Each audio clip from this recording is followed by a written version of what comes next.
존경하고 사랑하는 우리 구독자 여러분 반갑습니다. 천만전합니다. 2교시에 이어서 3교시 한번 들어갈게요. 2교시에는 여러분들 그 주린이 분들 특히 이제 처음 시작하는 분들을 주식 처음 시작하는 분들에 위해서 한번 만들었는데 여러분들 그 용어 자체를 잘 이해를 하는지 모르겠어요. 용어를 간단하게 이해만 하면은 여러분들 크게 주식 투자하는데 큰 도움은 뭐 안 되더라도 작은 도움은 될 겁니다. 작은 도움 되니까 그래도 좀 알아두면 좋을 것 같아요. 왜냐면 용어 자체가 좀 영어로 돼서 낯설기도 하거든요. 그래서 여러분들 하나씩 이제 머릿속에다 자꾸 이제 심어 놓아야 돼요. 그러면 여러분들 나중에 재무제표나 이런 거 볼 때 그나마 조금 도움이 될 거예요. 3교시에는 이제 뭘 하냐면은 아주 흥미로운 이야기를 한번 해볼게요. 좀 상장이 간혹이 상장 폐지된다. 보면은 이거 주식이 상장 폐지되는 종목이 있어요. 간혹 보면 잡주 사다가 나중에 보니까 상장 폐지됐다. 참 멘붕이 오죠. 멘붕. 이런 종목을 세하나 조심해야 하는데 간혹 보면은 이제 주식 투자자분들이 가장 무서워하는 게 이제 바로 이 상장 폐지예요. 그 증시에 이제 상장된 주식이 이제 매매 대상으로서의 자격을 상실한 거죠.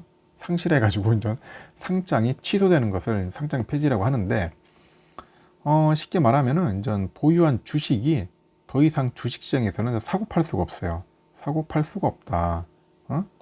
그렇게 되는 거죠. 쓰레기 되는 거죠. 종이 조각 되는 겁니다. 만약 내가 보유한 주식이 이제 상장 폐지된다면 어떻게 되겠어요? 막 돌아버리겠죠. 이제 막 진짜 말 그대로 미칠 거예요, 여러분들. 그죠? 상장 폐지된다면은.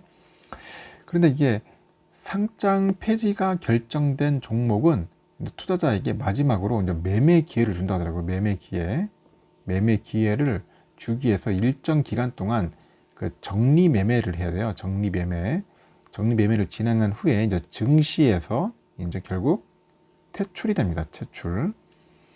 근데 이때 정리 매매 기간에 정리 매매 또는 그 매매 있잖아요. 정리 매매들 동안 매매죠. 근데 파는 사람이 있으면 사는 사람이 있을 거 아닙니까? 그죠? 우리가 보통 매매라는 것은 사고 파는 거니까. 파는 사람이 있으면 사는 사람이 있습니다. 여기서 근데 상장 폐지가 확정된 그 주식을 사려고 하는 사람이 있냐? 뭐 그렇게 뭐 문의하는 사람이 있어요. 질문하는 사람이 있는데, 근데 웃긴 게 뭐냐면은 이 주식시장이 제대로 이제 이해하고 있는 사람들은 놀랍게도 있어요. 있다는 거죠. 아니 상장 폐지가 예정됐는데 확정됐는데 이걸 또 사는 사람이 있다 하니까 참 황당하죠. 그래서 그 부분에 대해서 여러분들 한번 들어보시면 좋을 것 같아요. 먼저 아까 말한 것처럼 정리 매매예요. 정리 매매.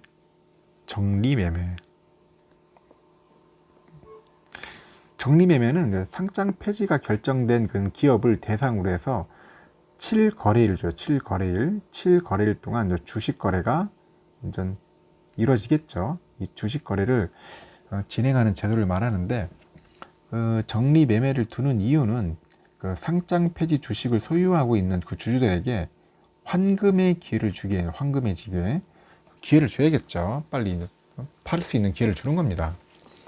그럼 주식이 상장 폐지돼서 그 비상장 주식으로 바뀔 경우 이제 사고 파는 것이 쉽지가 않아요. 굉장히 어렵잖아요. 비상장 주식이면은. 그 마지막으로 이제 손해를 보고서라도 이제 팔고 나오라는 겁니다. 팔고 튀어나와. 이제 그런 겁니다. 그래서 이 때문에 일반적으로 정리 매매에 돌입한 기업의 주가는 결국은 급락을 하죠. 급락할 수밖에 없죠. 특히 정리 매매가 끝나갈수록 주식 가격은 100원 단위 혹은 10원 단위로 떨어지는 경우가 많대요. 그래서 정리 매매가 시작되면은 하루라도 빨리 보유 주식을 파는 것이 손실을 줄이는 방법으로 이제 알려져 있는 겁니다. 궁금증은 여기서 발생을 하는데 그러면 상장 폐지가 확정된 주식을 사는 사람이 있을까 하는 의문이에요. 곧 상장 폐지된 주식을 누가 사기에 매매 거래가 이루어지는 건가 이제 그런 게 궁금증이 생기겠죠. 그래서 주식시장에서는 매매가 체결되기 위해서는 매수 주문하고 매도 주문이 만나야 하는 건데 참 이상하죠. 이제 그런 부분에서 그렇죠. 참 이상합니다. 일단 매도 주문은 당연히 이제 기존 주식을 이제 보유하고 있는 주주들이 내는 걸 말해요. 그 주식을 하루빨리 이제 청산해서 조금이라도 투자금을 회수하고 싶기 때문이겠죠. 근데 매수 주문은 상식적으로 이해가 되질 않아요. 그죠? 아니 저 망하는 주식이라고 생각할 거 아닙니까? 상장 폐지된다고 하면 꼭 이상하게 느낌이 그렇잖아요. 또 폐지되는 걸 누가 사겠냐? 어? 증시 퇴출을 앞둔 종목을 누가 과연 사겠냐? 뭐 그런 이야기들을 하고 있는 거 아닙니까? 그래서 곧 상장 폐지될 주식을 살 사람이 있을까 하고 생각하기 쉽지만은 때론 일반 주식 못지않게 활발한 거래가 이루어져 가지고 주가가 크게 또 움직이는 때가 바로 적리매매 기간이래요. 그 놀라운 건 그 적리매매 기간 주가가 오히려 또 급등할 수도 있다. 그런 경우도 있어요. 급등하는 경우도 있답니다. 대체 왜 이런 현상이 나타나는 건가? 이를 이해하려면 적리매매의 특성을 알아야 한다고 합니다. 일반적인 주식은 하루에 가격 제한폭이 이제 30%로 제한돼 있어요. 30%로. 근데 적리매매는 가격 제한폭이 없다. 제한폭이 이제 없어요. 없어. 제한폭이 없어요. 그러니까 주가가 막 위로 가든 아래로 가든 무한대로 가든 간에 움직일 수 막 있는 거예요. 또 30분 단위로 체결되는 그 단일가 매매 방식이 적용된다는 그런 차이가 있다고 하더라고요. 30분 단위. 그 문제는 여기서 출발하는데 주가가 막 크게 움직일 수 있다는 점과 단일가 방식이 거래된 점을 이제 악용하는 세력이 있어요. 악용. 문제는 악용 세력이 있다. 악용 세력. 그 주식을 매입한 뒤에 이제 임의로 막 주가를 막 부양해요. 부양시켜가지고 이제 증권업계에서는 그런 사람들을 정리매매꾼이라고 합니다. 정리매매꾼, 정리매매꾼이라고 한다. 정매꾼이라 정매꾼이라고 합니다.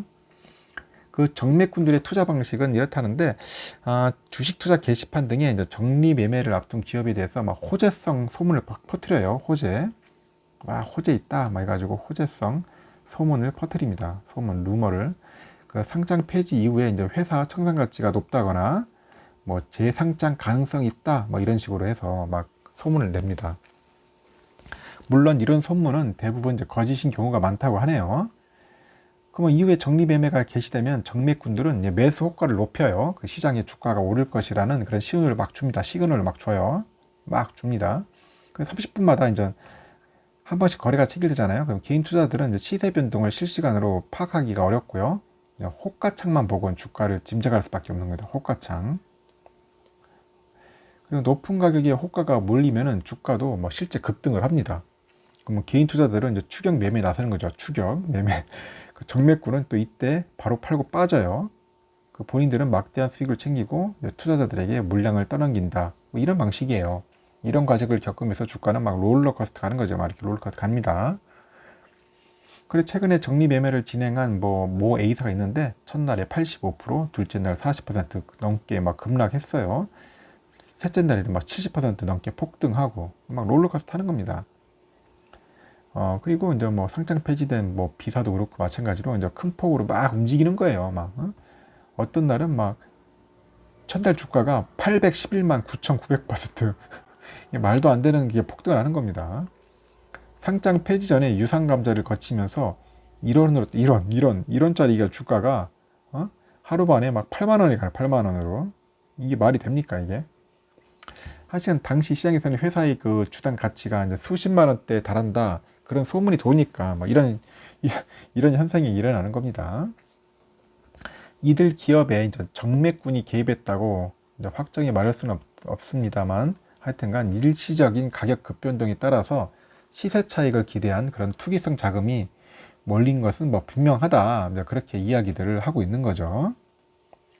그래서 또 다른 이유는 또 뭐냐? 또 회생 기대감이 있어요. 회생 기대감. 당장은 뭐 상장 폐지되지만은 기업이 다시 이제 다 살아나는 거예요. 되살아나는 겁니다.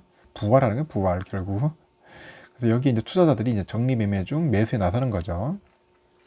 실제 이제 상장 폐지가 된다고 해서 기업이 당장 망하는 것은 아니잖아요. 그래서 기업이 그 존속해서 영업이 정상화된다거나 뭐 우량 기업과 뭐 M&A를 할 경우에 다시 증시에 재상장할 수가 있어요. 그래서 이런 목적으로 일부 투자자들의 경우에는 적리매매 기간에 주식을 매입해가지고 이제 차익을 노린 투자도 나서기도 합니다. 그래서 재상장 시에는 그 보유하고 있는 그 지분 가치가 극대화할 수 있겠죠. 극대화될 수 있다. 그런 기대가 있는 거죠. 기대심으로. 하여튼 전문가들은 이런 투자법에 대해서 불가능한 것은 아닌데 전례를 보면은 그 가능성이 높지는 않다. 그래서 신중하게 투자를 해라. 뭐 그렇게 조언들을 하고 있습니다. 실제 우리나라 증시 역사상 상장 폐지 이후에 제 상장의 성공한 기업은 손에 꼽힐 정도다. 그 기간도 무척 길어요. 응? 하여튼간 이런 기업이 있어요. 근데 현대리바트 들어본 거 있더니 가구 만드는 회사일 겁니다. 그리고 뭐 하이트진로 같은 것도 각각 뭐 6년, 7년 걸렸어요. 이런 다시 재상장 하는데 그 만도 있죠. 만도도 재상장하는데 10년이나 걸렸다 하더라고요. 하여튼 비상장 주식을 들고 있는 주주들 입장에서는 자칫하면은 기약 없는 기다림이 될 수 있다. 그런 이야기가 있는 거죠. 그래서 상장 폐지 이후에 재상장에 성공한 기업이 있긴 한데 그 사례가 매우 드문 겁니다. 그래서 재상장을 기대하는 것보다는 애초에 상장 폐지 가능성이 있는 기업에는 투자하지 않는 게 바람직하다. 투자하면 안 돼요, 여러분들. 이런 게 절대 투자하면 안 되는 겁니다. 혹시나 누군가 판다면은 누군가는 반드시 사야 해요. 산 사람은 또 다른가에게 누군가 다시 또 넘겨야겠죠. 팔아야겠죠. 하여튼 적립매매에 주어진 거래 기간이 단 7영업일이에요. 7. 이 기간이 지나면 주식은 자칫 휴지 조각이 될 수 있습니다. 그 적립매매를 보통 뭐라고 하냐면 폭탄 돌리기다. 폭탄 돌리기. 이런 말이 나오는 겁니다. 하여튼간 뭐 일확천금을 벌 수 있는 가능성은 아예 없는 건 아닌데 하여튼 그보다는 폭탄을 떠안을 가능성이 훨씬 높기 때문에 적립매매 종목은 아예 쳐다보지도 말자. 제가 말씀드리고 싶은 그 얘기를 하고 싶은 겁니다. 하여튼 이런 종목이 있으면은 여러분들은 절대 쳐다보지도 말고 근처도 얼씬도 하지 말아야 합니다. 관심도 갖지 말고요. 그래서 오늘은 상장 폐지되는 주식 관련된 이야기를 한번 해본 겁니다. 이거는 그냥 참고 차원에서 하는 거. 참고 차원에서 뭐 삼성전자 뭐 투자자들은 이런 관심 없겠지만은 그래도 앞으로 장기 투자하다 보면은 별의별 걸 다 겪어볼 겁니다. 사람이 겪어보니까 그런 차원에서 한번 여러분들께 한번 공부 차원에서 소개하고요. 3교시는 일로 마칠게요. 하여튼 오늘 하루도 여러분들 성공적인 투자 기원하겠습니다.